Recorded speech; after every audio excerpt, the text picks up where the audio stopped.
Jimmy அப்படின்னு கூப்பிட்ட உடனே அந்த நாய்க்குட்டி அக்கா கிட்ட ஓடி வந்துச்சு. அக்கா அதை தூக்கி மடியில் வச்சுக்கிட்டு பிஸ்கட் கொடுத்து அது கூட விளையாடிட்டு இருந்தாங்க. சந்தோஷமாக நாட்கள் போயிட்டு இருந்துச்சிங்க. திடீர்னு ஒரு நாள் ஒரு கூண்டில் பஞ்சவர்ண கிளியை கொண்டு வந்தாங்க. அது வந்த பிறகு தினமும் ரொம்ப நேரம் கிளி கூட தான் பேசிக்கிட்டு இருப்பாங்க.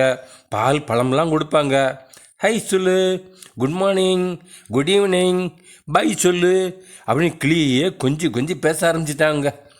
ஜிம்மிக்கு கிளியை பார்த்தாலே கோபமாக வந்துருச்சு. கிளி வந்ததுலேருந்து இந்த வீட்டில் எல்லாரும் கிளி கூட தான் பேசி சந்தோஷமாக இருக்கிறாங்க, நம்ம கண்டுக்கவே மாட்டேங்கிறாங்களேன்னு ஜிம்மிக்கு கிளி மேலே பொறாமல் வந்துருச்சுங்க.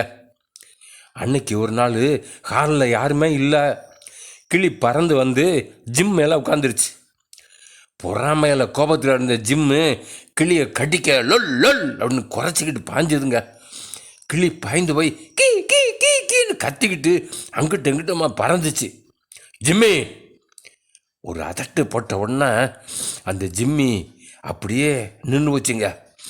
அக்கா அந்த ஜிம்மியை பார்த்து, ஜிம்மி நீ கிளியை பார்த்து பொறாமல் கோவப்படுறது ரொம்ப தப்புடா. நாங்கள் விளையாடி மகளை நீ வேணும், அது மாதிரி பேசி மகளை கிளி வேணும். கிளி உன் தங்கச்சி மாதிரி, எனக்கு நீங்கள் 2 பேருமே என் கண்கள் தான். அதனால் சண்டை போடாமல் அன்பாக இருக்கணும் அப்படின்னு அட்வைஸ் பண்ணாங்க. நாய் அமைதியாக கேட்டுக்கிட்டு இருந்துச்சு. ஜிம்மி அண்ணா குட் மார்னிங் சொல்லு அப்படின்னு சொன்ன உடனே கிளி அப்படியே ஜிம்மி அண்ணா குட் மார்னிங்னு சொல்லிச்சிங்க. தன்னை கிளி அண்ணான்னு கூப்பிட்டதை கேட்ட உடனே ஜிம்முக்கு ரொம்ப சந்தோஷம். அப்புறம் என்ன, 2 பேரும் நல்ல ஃப்ரெண்ட்ஸ் ஆகிட்டாங்க. லேவியராகமம் 19:18 நீங்கள் பொறாமை கொள்ளாமல் உன்னில் நீ அன்பு கூறுவது போல பிறனிலும் அன்பு கூறுவாயாக அப்படின்னு பைபிள் அட்வைஸ் பண்ணுதுங்க. நீங்கள் பொறாமை கொள்ளாமல் உன்னில் நீ அன்பு கூறுவது போல பிறனிலும் அன்பு கூறுவாயாக.